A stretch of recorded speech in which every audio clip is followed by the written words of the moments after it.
ईशान किशन के चाहने वालों के लिए निराश करने वाली खबर है। और जो लोग ये सोच रहे थे कि ईशान किशन की वापसी टेस्ट मैचेस में हो सकती है या फिर अपने प्रदर्शन से ईशान किशन चयनकर्ताओं को प्रभावित कर सकते हैं और कभी भी भारतीय टीम में उनका चयन हो सकता था, लेकिन अब निराश करने वाली खबर आ रही है। और वो ये है कि भाई दिलीप ट्रॉफी के जो मैचेस कल से शुरू हो रहे हैं, जहां पर कि India A versus India B का मैच है, India C versus India D का मैच है, उस पहले राउंड के मैच से ईशान किशन बाहर हो चुके हैं। यानी कि ईशान किशन को टीम डी में रखा गया था, भारतीय टीम जो डी बनाई गई थी उसमें रखा गया था। श्रेयस अय्यर उस टीम के कप्तान थे, के.एस. भरत भी उस टीम में थे, लेकिन अनफॉर्चुनेटली ईशान किशन जो हैं वो अब पहले राउंड के मैच से खबर आ रही है कि बाहर हो चुके हैं। और उसके पीछे कोई सर्टेन रीजन नहीं पता चला है, लेकिन कहा जा रहा है कि शायद वो इंजर्ड हैं। ये बात बिल्कुल फैक्ट है। जब बूची बाबू टूर्नामेंट में दूसरा मैच वो खेल रहे थे और उस मैच में क्लियर कट हैदराबाद के खिलाफ में वो कंफर्टेबल नहीं थे, ना तो ठीक तरीके से भाग रहे थे, ना तो बल्लेबाजी अच्छी हो रही थी और साफ पता चल रहा था कि इंजर्ड हैं ईशान किशन। इसके बावजूद भी उन्होंने बल्लेबाजी की, लेकिन अब खबर आ रही है कि दिलीप ट्रॉफी के पहले राउंड के मैच से वो बाहर हो चुके हैं और उनके रिप्लेसमेंट के तौर पर संजू सैमसन को मौका मिलेगा। यानी कि संजू सैमसन, के.एस. भरत अब 2 विकेट कीपर होंगे टीम डी के लिए। संजू सैमसन, जिनको कि पहले चयनकर्ताओं ने नहीं चुना, अब वो टीम डी के लिए खेलते हुए नजर आएंगे। लेकिन ये वाकई में ईशान किशन को लेकर के कहना पड़ेगा यार कि एक तो बैड लक कह लें या फिर उनकी सीरियसनेस कह लें, लेकिन जो भी चीजें हैं ये उनके फेवर में तो नहीं हुई है, क्योंकि दिलीप ट्रॉफी के पहले राउंड के मैच से आप बाहर हो गए, आप इंजर्ड हैं।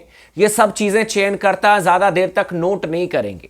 आपको मौका दिया गया, आपको खेलने का मौका था, अपने आप को आप फिट रखते, आपने शुरुआत अच्छी की, बूची बाबू टूर्नामेंट के पहले मैच में सेंचुरी लगाया, अपनी टीम को जिताया, लेकिन उसके बाद इंजर्ड हो गए। अब देखिए, कई सारे लोग कहेंगे कि इंजरी तो यार कोई भी हो सकता है, बिल्कुल खिलाड़ी हैं, कभी भी आप इंजर्ड हो सकते हैं।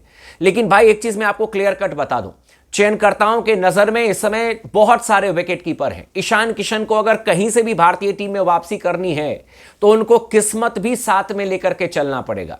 एक तो उनके बल्ले से बहुत ज्यादा रन बने नहीं है कंटिन्यूसली, ऊपर से जिस तरीके से उनके बारे में खबर आई कि वो डोमेस्टिक मैचेस नहीं खेले, पिछले साल तो बिल्कुल भी नहीं खेले थे डोमेस्टिक मैचेस, मतलब पिछले सीजन की मैं बात कहूं, इस सीजन जब खेलने के लिए आते उससे पहले इंजर्ड हो गए। तो भाई ऐसे में तो वापसी बहुत मुश्किल है। संजू सैमसन को मौका मिला है, होपफुली अगर संजू सैमसन रन कर देते हैं तो फिर I don't know Ishan Kishan को कब खेलने का मौका मिलेगा, नहीं मिलेगा। लेकिन मेरे ख्याल से थोड़ा सा सीरियस होना भी जरूरी है। आई अंडरस्टैंड कि चोट कभी भी लग सकती है, कभी भी आप चोटिल हो सकते हैं, लेकिन शायद किस्मत भी इस समय ईशान किशन के साथ में नहीं है। ऋषभ पंत को देख लीजिए, लगातार खेल रहे हैं। इसके अलावा ध्रुव जुरैल हैं, इसके अलावा आपके पास में के.एस. भरत हैं, संजू सैमसन आ चुके हैं। ईशान किशन के पास में मौका था, चयनकर्ता इससे ज्यादा क्या करें, मौका दिया चयनकर्ताओं ने आपको खेलने का।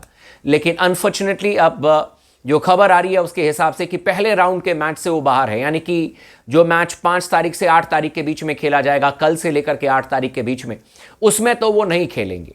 हालांकि दूसरे राउंड के मैचेस के बारे में कहा जा रहा है कि हो सकता है कि वो फिट हो जाएं या फिर खेल लें, लेकिन अब दूसरे राउंड के मैचेस के बारे में तब निर्णय लिया जाएगा जब संजू सैमसन का बल्ला फेल हो जाए या के.एस. भरत का बल्ला फेल हो जाए।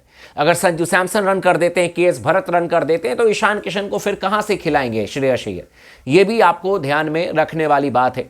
लेकिन वाकई में ईशान के तमाम फैंस के लिए निराश करने वाली खबर है। लेकिन मैंने कहा कि आप लोगों को बता दूं, यही खबर आ रही है कि पहले राउंड के मैच से लगभग वो बाहर हो चुके हैं। रीजन अभी भी पता नहीं है कि क्यों बाहर हुए हैं, इंजरी है या क्या रीजन है, लेकिन मोस्ट लाइकली जो स्पोर्ट्स टॉक को लग रहा है वो इंजरी ही है। क्योंकि जब बूची बाबू टूर्नामेंट में हैदराबाद के खिलाफ में बैटिंग कर रहे थे, उस समय साफ तौर पर पता चल रहा था कि वो कंफर्टेबल नहीं थे, ना तो ठीक तरीके से भाग रहे थे। तो शायद परेशानी उनकी अभी समाप्त होती हुई नजर नहीं आ रही है। और यार अब रन करना पड़ेगा जब भी मौका मिले, अदरवाइज फिर ईशान किशन की जो कहानी है, कहीं ऐसा ना हो जाए कि करियर शुरू होने से पहले ही उनका चैप्टर जो है वो क्लोज हो जाए। तो इस पर खुद ही ईशान किशन को मेहनत करने की ज़रूरत है, फिटनेस पर खुद ध्यान देने की ज़रूरत है भाई। थोड़ा सा किस्मत भी उनको चाहिए वापसी करने के लिए, अदरवाइज तो बहुत सारे कॉम्पिटिटर इस समय खड़े हैं और बहुत सारे कॉम्पिटिटर जो हैं वो अच्छा भी खेल रहे हैं।